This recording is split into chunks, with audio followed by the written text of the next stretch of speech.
भारत के सबसे पुराने ज्योतिर्लिंग श्री सोमनाथ धाम और 4 धामों में से एक धाम श्री द्वारकाधीश जी के दर्शन एक साथ और साथ ही ज्योतिर्लिंग नागेश्वर जी के दर्शन कैसे और कितने बजट में आप कर सकते हैं। इस वीडियो की खासियत ये है कि अब तक का अपना सबसे सस्ता ट्रिप आप कर पाएंगे। वीडियो में श्री सोमनाथ ज्योतिर्लिंग के दर्शन के अलावा त्रिवेणी संगम, गोलोक धाम, सूर्य कुंड, बालिका तीर्थ, वाणगंगा के साथ ही द्वारिका में श्री द्वारकाधीश के दर्शन के अलावा भटकेश्वर महादेव, सुदामा सेतु, रुक्मणी मंदिर, नागेश्वर ज्योतिर्लिंग और भेंट द्वारिका की आपको दर्शन होंगे। ट्रिप की बजट पर भी हम बात करेंगे। तो हुई ना दिलचस्प बात, एक ही वीडियो में ढेर सारी जानकारी देंगे। तो अगर आप नए हैं तो चैनल को सब्सक्राइब कर लीजिए और वीडियो को लाइक करना तो बनता है। तो चलिए वीडियो को शुरू करते हैं। आप अपने शहर से ट्रेन लेकर गुजरात के वेरावल स्टेशन पहुंच जाइए, जहां से श्री सोमनाथ मंदिर की दूरी मात्र 7 किलोमीटर है। इस दूरी को तय करने के लिए आप 100 रुपए में ऑटो ले सकते हैं। और हाँ, अगर बार्गेनिंग स्किल्स अच्छा है तो आप बार्गेनिंग करके 100 से कम में भी ऑटो पर सवार हो सकते हैं। अब बात कर लेते हैं कि श्री सोमनाथ जी पहुंचकर वहां रुका कहाँ जाए।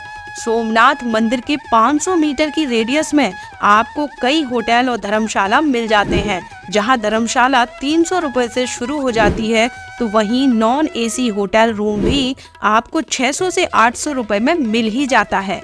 तो चलिए फ्रेश होकर सबसे पहले श्री सोमनाथ ज्योतिर्लिंग के दर्शन कीजिए। आपको बता दूं कि मंदिर के अंदर कोई भी इलेक्ट्रॉनिक डिवाइस जैसे मोबाइल कैमरा अलाउड नहीं है। मंदिर के बाहर ही बने लॉकर रूम में आप यहां अपना सामान, बैग, मोबाइल, कैमरा सबको सबमिट कर सकते हैं। लॉकर सेवा बिल्कुल फ्री है। अगर आप लॉकर सेवा की लाइन से बचना चाहते हैं तो पास में ही आपको पेड डिजिटल लॉकर सेवा मिल जाती है, जहां 10 रुपए से सबमिशन शुरू हो जाता है। मंदिर में दर्शन करने के बाद आप सीधे त्रिवेणी संगम चले आइए, जो कि मंदिर से मात्र 1.5 किलोमीटर की दूरी पर है। यहाँ आप माँ कपिला, हिरण्या और सरस्वती जी का संगम देख सकते हैं। पवित्र त्रिवेणी संगम पर थोड़ा सा वक्त गुजारिए, नज़ारों का मजा लीजिए और यहाँ से लगभग 1.5 किलोमीटर की दूरी पर गोलोक धाम तीर्थ आ जाइए। गोलोक धाम तीर्थ जो कि श्री सोमनाथ की एक बेहद पवित्र और महत्वपूर्ण जगह है। कहते हैं कि श्री कृष्ण ने यहीं इसी जगह अपने प्राण त्यागे और वो गोलोक धाम को गए। यहाँ गोलोक धाम तीर्थ में आपको कई मंदिरों के एक साथ दर्शन हो जाते हैं। यहाँ थोड़ा सा वक्त गुजारिए। आप यहाँ से मात्र 500 मीटर की दूरी पर सूर्य कुंड की दर्शन कर सकते हैं। सूर्य कुंड मंदिर के पास ही बनी पांडव गुफा और हिंगलाज माता की दर्शन कर लीजिए। गुफा के अंदर कैमरा अलाउड नहीं था और किसी भी मंदिर के अंदर कैमरा अलाउड नहीं है, सो इसलिए मंदिर के आपको अंदर से दर्शन नहीं करवा सकती। यहाँ से दर्शन करने के बाद आप लगभग 6 किलोमीटर की दूरी पर स्थित बालिका तीर्थ पहुँच जाइए। माना जाता है कि प्रभु श्री कृष्ण इस जगह आराम कर रहे थे, तभी उसी वक्त जरा नाम के शिकारी ने कृष्ण के पैर को हिरण का सर समझा और शिकार के लिए तीर चला दिया। वो तीर प्रभु श्री कृष्ण जी के पैर में लगा और आप यहाँ मंदिर के अंदर श्री कृष्ण के पैर में तीर लगी हुई लेटी अवस्था की मूर्ति के दर्शन भी कर सकते हैं। पूरे दिन घूमने के बाद बालिका तीर्थ से शाम को लगभग 1.5 किलोमीटर दूर आप सनसेट के समय वाणगंगा आ जाइए, जहाँ आप समुद्र के बीचों बीच 5 शिवलिंग के दर्शन कर सकते हैं। साथ ही आप यहाँ अरब सागर की लहरों का आनंद ले सकते हैं। इस तरह से आप पूरा सोमनाथ बड़े ही आराम से एक दिन में घूम लेते हैं। हाँ, आपको एक टिप देती हूँ कि सोमनाथ को घूमने के लिए आप एक ऑटो जरूर बुक कर लें, जो आपको 400 से 500 रुपए में आसानी से मिल जाता है। अदरवाइज एक और सबसे सस्ता तरीका मैं आपको बता देती हूँ। मंदिर के पास से ही सोमनाथ ट्रस्ट की आपको बस मिल जाती है। ये जो बस आप वीडियो में देख रहे हैं, ये आपको 30 रुपए पर व्यक्ति में श्री सोमनाथ के सभी धार्मिक जगहों के दर्शन करवा देती है। तो हुई ना गजब की बात। तो चलिए वीडियो को आगे देखिए, क्योंकि हम चलने वाले हैं श्री सोमनाथ से श्री द्वारकाधीश जी के दर्शन करने के लिए। श्री द्वारकाधीश में भी मैं आपको वीडियो में आगे बताऊंगी कि सबसे सस्ता ट्रिप आप कैसे कर सकते हैं और पॉकेट में पैसे कैसे बचा सकते हैं। श्री सोमनाथ से लगभग 6 घंटे में आप 235 किलोमीटर की दूरी तय करके श्री द्वारकाधीश की नगरी पहुंच जाते हैं और द्वारिका पहुंचकर आप सबसे पहले होटल और धर्मशाला में चेक इन कर लीजिए। फिर फ्रेश होकर शाम को श्री द्वारकाधीश जी के दर्शन कीजिए। हाँ, लेकिन एक बात याद रखिए कि मंदिर के नियरेस्ट ही आप धर्मशाला और होटल लीजिए। अब मैं बताने वाली हूँ कि द्वारकाधीश के अलावा आप सस्ते में द्वारिका से नजदीक कुछ और पवित्र जगहों को कैसे घूमेंगे। आपको द्वारिका से बस लेनी है, जो बस आपको पूरे दिन का टूर करवाती है और ये बस सबसे पहले आपको द्वारिका से लगभग 4 किलोमीटर दूर बने रुक्मणी मंदिर ले जाती है। यहाँ से लगभग 1 किलोमीटर की दूरी के अंदर ही आप एक और जगह विजिट कर सकते हैं जिसका नाम है गोपी तालाब।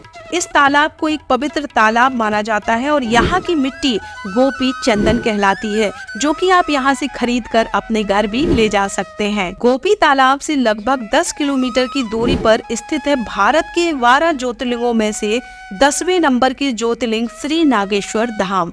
नागेश्वर ज्योतिर्लिंग के दर्शन कीजिए। यहाँ बाहर ही मंदिर के प्रांगण में शिव जी की एक विशाल प्रतिमा के दर्शन होते हैं।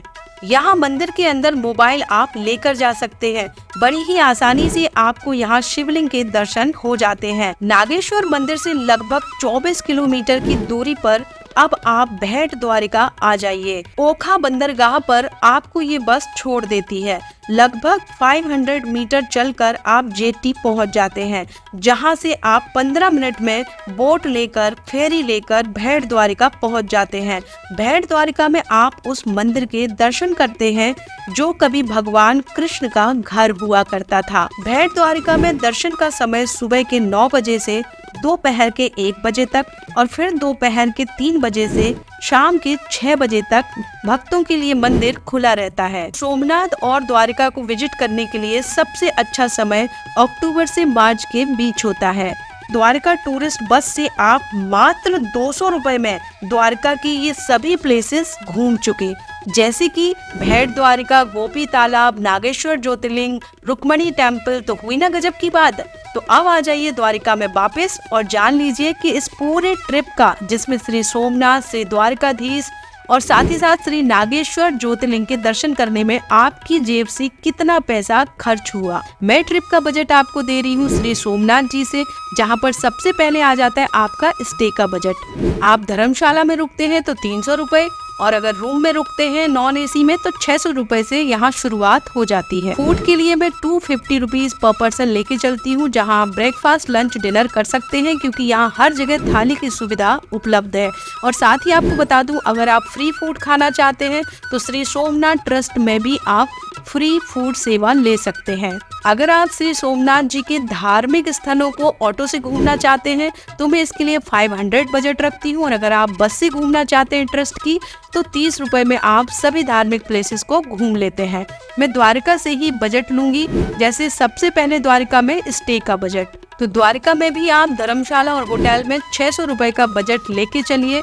साथ ही साथ फूड का जो आपका बजट है वो आपका सेम 250 से 300 रुपए में आप यहाँ लंच, ब्रेकफास्ट, डिनर सब खा लेते हैं। और हाँ, द्वारिका का आपका 2 डेज का एटनरी है और सोमनाथ का 1 डे का, तो टोटल इस ट्रिप को आप 3 डेज में कंप्लीट कर लेते हैं।